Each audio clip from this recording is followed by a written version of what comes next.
Hey, what's up guys? Thanks for stopping by the channel. In this video, I wanted to do a quick review of a Seiko orange turtle, which you can see here on my left. And it's been nicknamed the Nemo for obvious reasons. You know, you got the orange dial and the blue bezel to accompany it. And this is a limited edition turtle that Seiko put out about a year ago. And I also wanted to show you guys the box it comes in because there's some attention to detail here, which I think is pretty neat. So first off, you do have this nice orange border on the Seiko box. And opening it up, you can see that this is a limited edition Prospex diver. You have a couple of cubbies here that have orange highlights. And you can see in this cubby, it came with the watch on the blue polyurethane strap, which is very high quality. And if I move this pill out of the way, they also give you this really nice Seiko bracelet, which I'm pretty sure is a standard Seiko bracelet here. You got the hang tag saying the Prospex. And this is the reference number SRPC95K1. So the K1, this is like the, I think it's Malaysian version of the watch. There is a made in Japan version of the watch. And the only real difference between that and this, as far as the presentation goes, is I'm aware that the Japan box only has one cubby here with a big pillow, and it also will say made in Japan at the bottom of a dial, just below the 6 o'clock index. But other than that, the watches are identical. And I'll also just quickly mention the price too, because this is a limited edition watch. Unfortunately, it's a little pricey. Retails for over $700 US, but you can find them on the gray market at a much better value like I have found here. Okay guys, so here's the watch up close. Again, I do appreciate the orange colorway and this really nice, this is a blue polyurethane strap that it comes on, as opposed to most Prospect divers have the black one. And in fact, this exact same strap came with my Seiko Marine Master Tuna, which I've actually swapped out for an engineer bracelet from Strapcode. So what makes this turtle limited edition?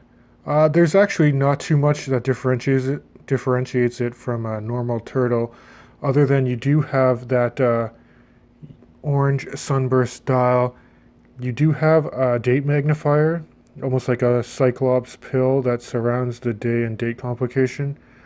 And the only other difference I would say is with the indexes, the borders surrounding the indexes. So at the 12 o'clock, you have a deep, like sword style marker that separates the 12 o'clock index into two halves. And then the surrounds for the remaining indexes, I think, are just higher quality than you'd find on earlier turtle versions. So let's talk about dimensions, which are common to most turtles. You got about a 45 millimeter cushion style case. Flipping to the side, lug to lug, you're just shy of 48 millimeters with those nice drilled lug holes for easy strap or bracelet swaps. Case thickness, you're looking at 13.5 millimeters to a hardlex crystal that's flat.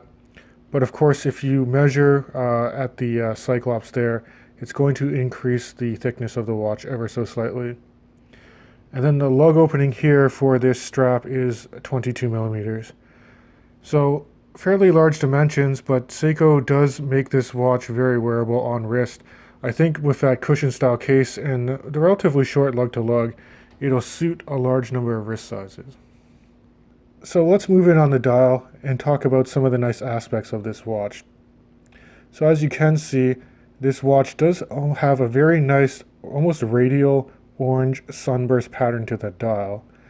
I do enjoy how they updated the font for the printed Seiko logo near the 12 o'clock. And as I mentioned, I love that the indices have these really nice silver or dark silver surrounds on them that just make it look much cleaner than they did in the past. If you look closer at the 6 o'clock position, you do have the Prospex logo that's printed there, and it does say automatic and divers 200 meter. And you can write divers 200 meter because this is an ISO certified dive watch. And then you can see that the day and date complication does have this really strong date magnifier over it, and it does make it very legible Although I don't think that it's actually necessary. I'm completely fine with the just having a normal hardlex crystal without any type of cyclops there to read the day and date complication. So as I mentioned, this does run the Seiko 4R36 movement, which is, you can hack and hand wind it, has about a 42-hour power reserve. Pretty smooth operation if you unscrew the crown and wind it. No issues there. And then I'll also show you guys the date wheel too, because this one has what looks like English and Roman numerals for the days of the week, which is kind of interesting. I think for the Japanese version, it will have a kanji date wheel instead. So another differentiator for this watch is obviously the color of the bezel insert. So you can see from 0 to 15 minutes, you have kind of an off orange color, not as saturated as what you find on the dial, but it does help give some contrast to the 15-minute hatch marks. And then the remaining indexes on the bezel is a really nice dark blue, and I think it plays very well with the rest of the dial color. So 120 click unidirectional bezel. And I enjoy the bezel action on my turtles. First of all, the bezel is fairly easy to grip, and it's not overly tight. And the alignment is okay. It's got some QC issues, I think. It's either the bezel or the chaptering itself. I think it's slightly shifted to the left-hand side. But let me know if you guys can see that in the comments below. Okay, flipping to the side, you can see that the flanks of the case here are done in high polish. You have your unsigned crown that's slightly shrouded into the cushioned case, which is nice because it doesn't protrude a lot, but it's very easy to grip with the knurling pattern on it. And then on the top of the case, you just have some brushing or satinized finishing, which works fairly well. And then you do have a bit of polish and kind of a double coin edge texture to the bezel itself. Okay, flipping the watch over, you can see that it is a screw-down caseback to aid in that 200 meters of water resistance.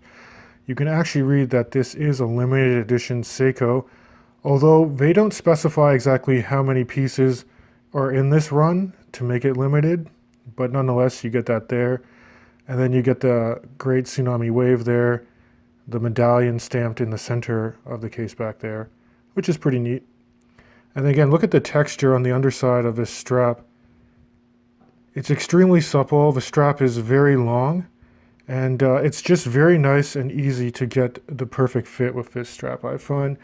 And even the buckle and the strap minder here, see how the keeper itself transitions. It has a nice polished bevel here, and then nicely brushed on the side and underside as well. So as you guys noted, I am wearing a Seiko Marine Master Tuna.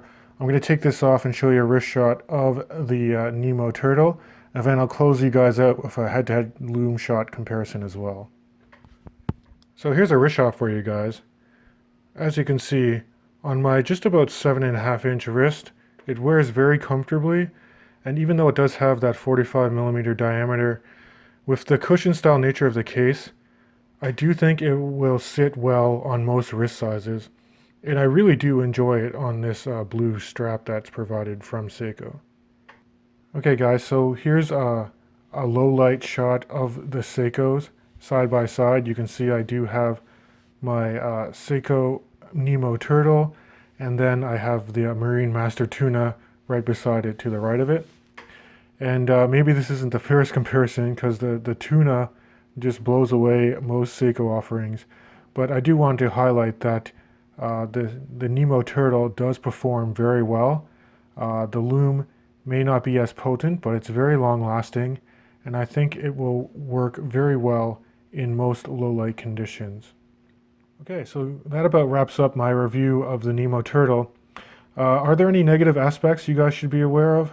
Well, I mean, I will say that the price is a little steep because this is more than double the price of most Seiko turtle variations you can get right now. That being said, I do really enjoy this orange sunburst colorway. It's a very nice color, and the blue aluminum bezel insert works very well. And the only other negative I really have to say, and this is common to most Seikos, is the QC issue. I do wish that the chapter ring and the indexes, along with the bezel insert, just aligned properly. Because, I mean, especially at this price point, you know, it'd be nice to have well-aligned chapter rings.